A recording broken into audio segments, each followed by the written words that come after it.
Morning, Creekside. Miss you as always.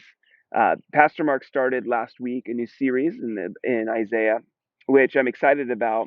Our passage this morning, though, is it's a little difficult. It is a love song, which sounds awesome until you uh, read some of the words of this love song. Um, and really, what ultimately this passage is about um, God having the people of Israel take responsibility for basically their sin, their loss of Him, the way that they've allowed their um, people and their nation and um, their the temples to go. And what's really more than all of those institutions, what He's really getting at is what's gone on in the heart of the people.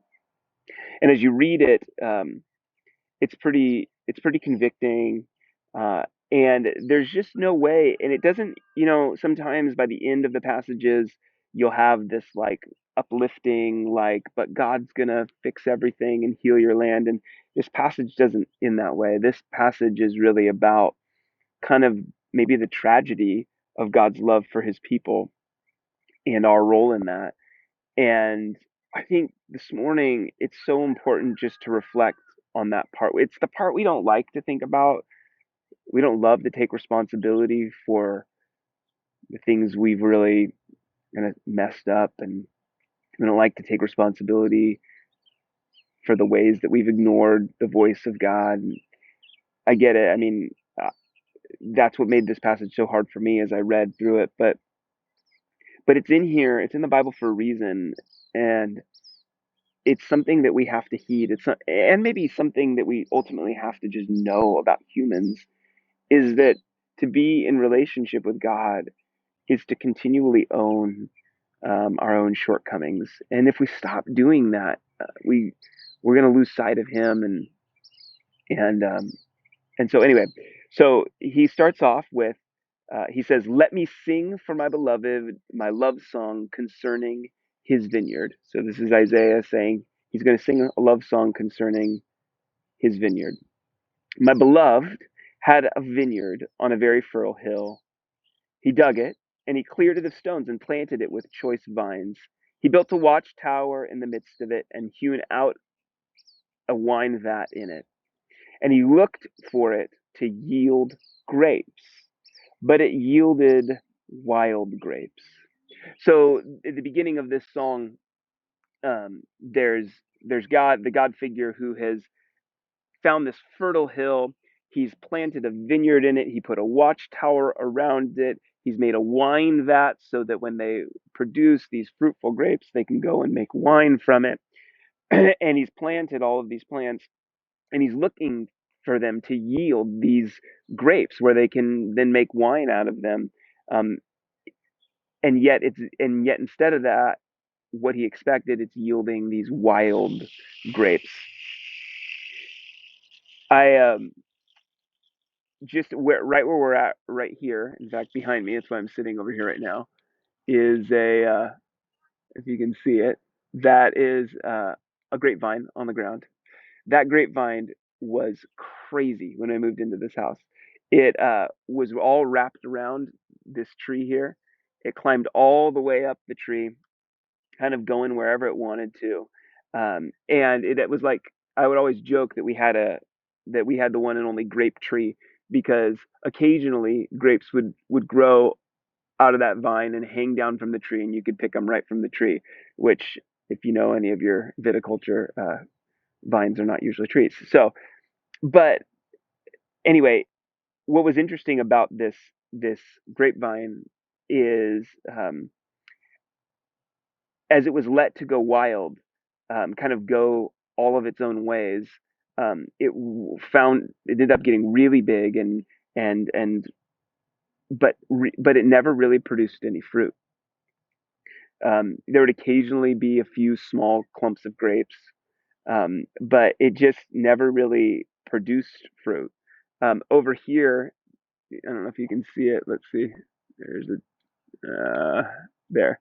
That ugly tree over there, that used to be a plum tree.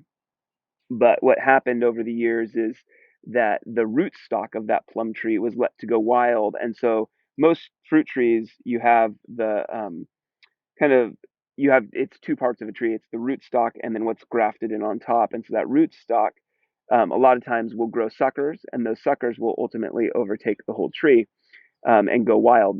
And so that tree over there doesn't really produce fruit much anymore. I mean, really nothing. They're just very small. You would never eat it. It's not really fruit as we would think of it. It's not sweet. It's wild.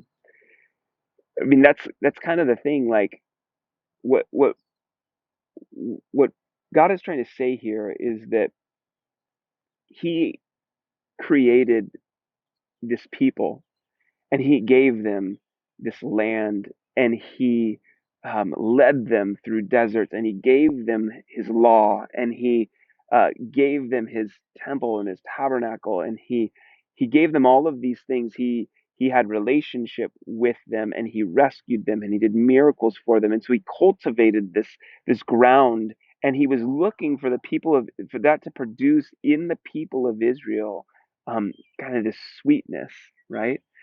He did all of this work. He put the best vines in, but it produced bitterness. It produced wildness. It produced grapes um, that didn't yield what um, what was worthy of the care that was given to them. See, that's the thing. If you don't care for these grapes, if you let them run wild, they don't really ever produce. And I think God always. Sorry, my pool is making weird noises. Um, I think God always knew that. I mean, the way this was intended is if we're not taking God's care, if we're not letting Him cultivate in us this, like the things He wants to do, if we're not letting Him prune us and shape us and um, do His work in us, then we won't be producing this sweet fruit. We'll be wild. So he goes on to say, and now I tell you what I will do with my vineyard. I will remove its hedge, and it will be devoured. I will break down its wall, and it shall be trampled. I will make it a waste, and it shall not be pruned or hoed, and the briars and thorns shall grow up. I will also command the clouds that they rain no more rain upon it. For the vineyard of the Lord of hosts in the house of Israel and the men of Judah are pleasant planting. And he looked for justice, but behold, bloodshed, for righteous, but behold, an outcry. So what God's saying here is he has this beautiful vineyard. He was looking for it to produce these sweet grapes. He cared for it. There was nothing that he held back from it. And yet these wild grapes sprung up. And he's saying that the people of Israel, that I mean, really humans in like you and I, we are the wild grapes, that we end up finding kind of our own paths and our own ways. And in doing so, we're missing the sweet fruit that comes from being cared for and tended. And so God's saying he's going to remove his hedge of protection. He's going to remove, I mean, back in the old days, they'd put these hedges. Nowadays we use fencing, but they put hedges around their vineyards so that it protected from wild animals. But if you just leave a vineyard out and you stop caring for it, it's going to stop producing grapes. The animals, deer around here, are going to come around. They're going to eat all the fruit that does exist. They'll eat back the trees to where they aren't producing. The land will dry up, like weeds will come up. It'll choke out the plants. I mean, all of that is what happens when something isn't cared for. So God's basically saying to the people of Israel, like, look, I brought you out of Egypt. I took you to the promised land. I set you up with my leadership and a priesthood, and you wanted a king, and you got a king, and then that king and the centuries of kings after them, they didn't really lead the nation to worship me, and at least it was real spotty, and most of the people have kind of lost sight of who I even am, and I gave you everything and I've cared for you in every way, but you're wild. You're wild, no more, well, no less wild than Adam and Eve were in the garden, no less wild than the people who did what was right in their own eyes in the book of Judges, no less wild, I think, than the early church. Even you get these glimpses where God sets something up and into motion, and then you see the wildness that comes forth. When I'm talking about the early church, you see, get this beautiful picture of everybody sharing everything and then all having everything in common, and the Spirit sort of leading this community. And then, I don't know, a couple decades later, you find Paul writing letters to all these churches, reminding them of the essence of love, because they're devouring each other, and they are um, creating these silos uh, and divisions among each other over being Jews or Gentiles or whatever it is. And you just find that humans, that you and I, like, we are so prone to go wild, like to just take our own paths, to find our own ways, to go and do what we want to do what's right in our own eyes. And we are aggressive about it, just like these root stocks. Like, we'll go hard and charge hard, but in the end, what we're left with is something that is bitter and sour, if it produces fruit at all. And so I think what's important to talk through is, he then goes on. I already read part of it. He said, "For the vineyard of the Lord of hosts is in the house of Israel and the men of Judah." So he's saying, look, if you if you don't know what I'm talking about with this vineyard, let me make it real clear. It's Israel and Judah that I'm talking about. Um, and he says they are. He said, "For the vineyard of the house of the Lord is in the house of Israel, and the men of Judah are his pleasant planting." Those are the ones who he planted. "And he looked for justice, but behold bloodshed, for righteousness, but behold an outcry." Right now, we're starting to get a little bit of a glimpse in this passage of what is so disturbing to God about his wild grapes. Is that when he looks to his house that he set up, the sweetness, the fruit that he's looking for, the the the the demonstration that his people are in love with him and therefore loving others, is that justice should exist among the people. I think that's important to think about. Today there's a lot of talk about social justice, and people feel really differently about things. I've heard a lot of my friends in the church, or people I dearly respect in the church, say, "Hey, we don't need to focus on social justice. We don't need to focus on things like that. We just need to preach the gospel, preach the gospel, preach the gospel." And I totally agree. I mean, in the sense that the gospel is the most important thing, the most important message of this book. It is the good news of the book. But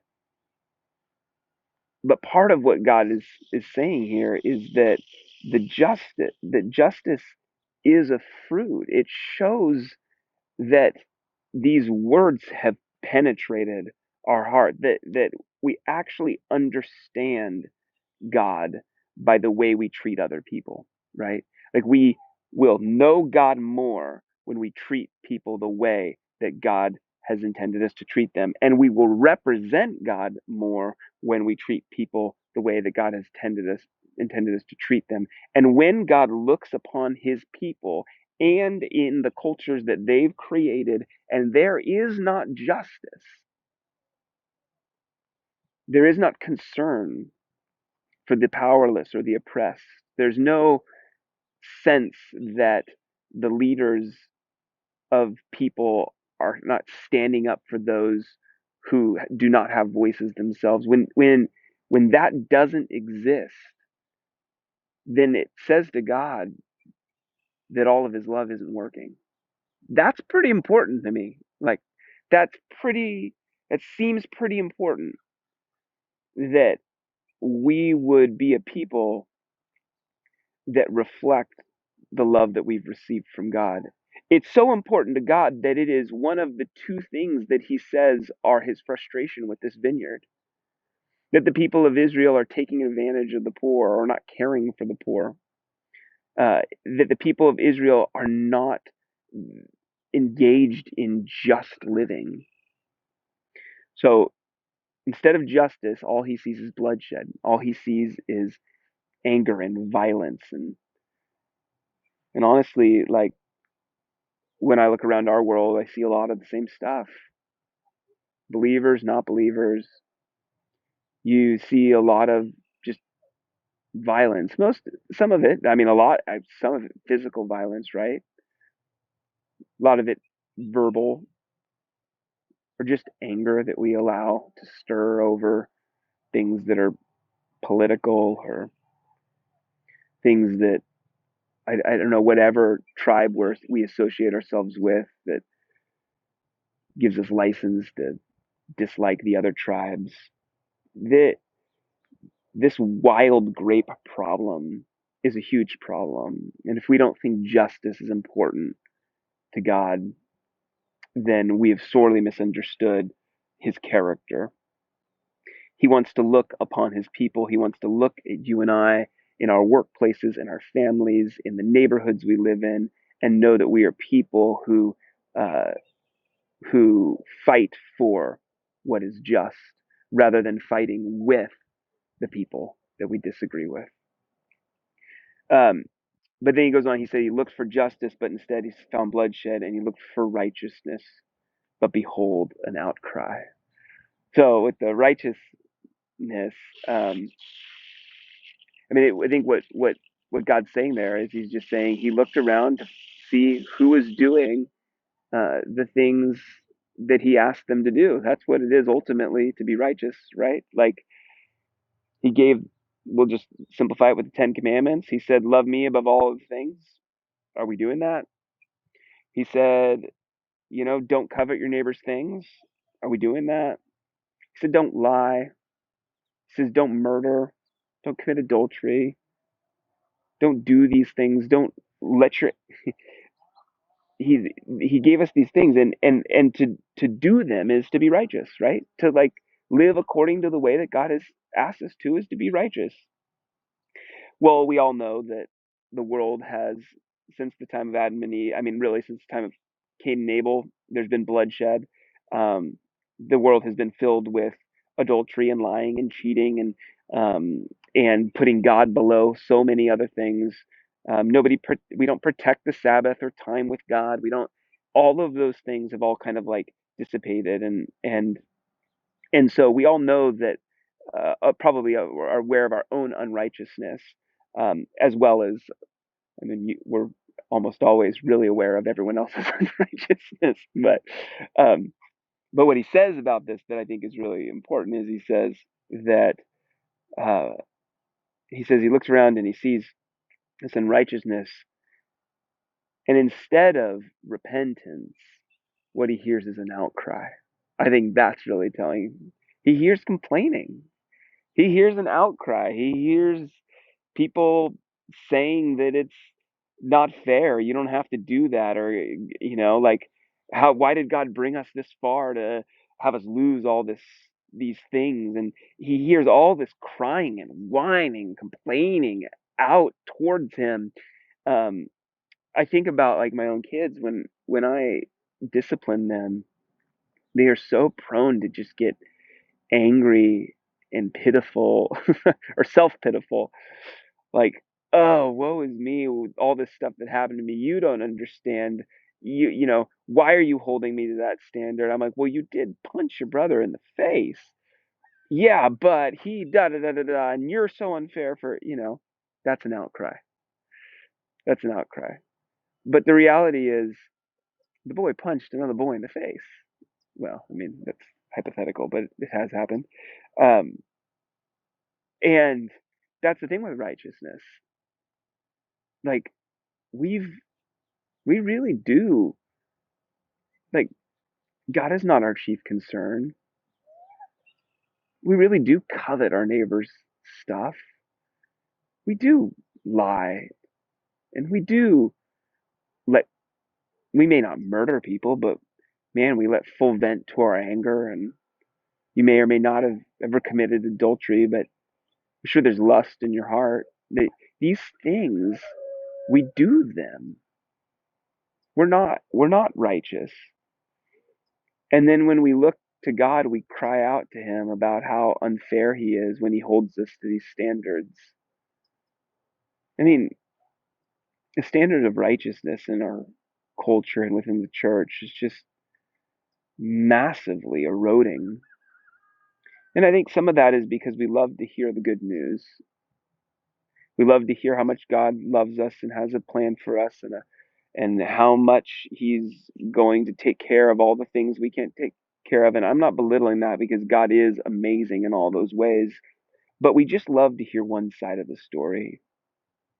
And if you hear nothing else from me this morning, I think what's so important is that Israel and Judah take responsibility for where they've let things get to. If you personally hear nothing else this morning, I hope that you do an inventory on maybe where things are at with you and how you've let them get there. Don't start down the path. Please don't start down the path of looking at our world and saying, "Oh yeah, righteousness is slipping away. Look at that guy, and look at that guy. And did you see what that woman and these young kids these days? And when I was this and I was that." Don't look at the world for unrighteousness. It's out there. It's not hard to find. Look at yourself. Spend some time asking yourself, where have you traded repentance, like taking responsibility for the sins, for your own sin? Where have you traded repentance for an outcry? Where have you traded violence for fighting for justice? Where have you allowed these fruits that should be part of a genuine love of God, where have they gone wild and become bitter? He goes on, I'm just going to read through this and we'll finish up. He says, "Woe to those who join house to house, who add field to field, until there is no more room. And you are made to dwell alone in the midst of the land. The Lord of hosts has sworn in my hearing, surely many houses shall be desolate, large and beautiful homes without inhabitants. For 10 acres of vineyard shall yield but one bath, and a homer of seed shall yield but an ephah. Woe to those who rise early in the morning, that they may run after strong drink, who tarry late into the evening as wine inflames them. They have lyre and harp, tambourine and flutes, and wine at their feasts, but they do not regard the deeds of the Lord or see the work of his hands." That's very telling. He said, look, people gather up homes together. They swallow up all the land. They put acre upon acre, home upon home. And they're these beautiful, large, beautiful homes. They celebrate and drink and pursue. He says they rise early in the morning so they may run after strong drink. They tarry late into the night as wine inflames them. But they have no regard for the deeds of the Lord, and they don't see the work of his hands. So when you talk about some of the things that Isaiah is calling his people back to, he's saying, look, we have to be a people, like, love of God is going to produce in us a sense of justice and a need for righteousness and an ability to take responsibility for the things that we don't do. But it also should produce in us eyes to see, to look out and to see the world around us and to see God's hand in it.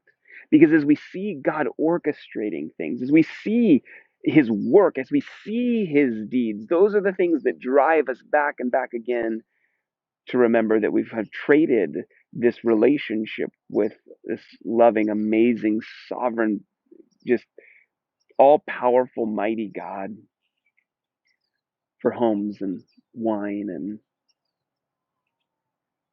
and justice and pursuit of our own pleasure. This is a reminder that what the people of Israel had gone through a couple thousand years ago, I don't think it's so much different than what we're going through today. It should always drive us back to the gospel, right? Always back to the gospel. What I would love for you, and I mentioned it earlier in the message, is take some time, whether you're with your group or you're out on your own or you're listening to this on a walk or wherever you are and however you're watching this, I want you to just take a moment to take some personal responsibility for your own sin. Take some personal responsibility for the people in your life that you are not just to, the causes in your life that you could care less about justice or the needs of other people. Take an inventory of the things that you know God desires that you've just chosen to do other things.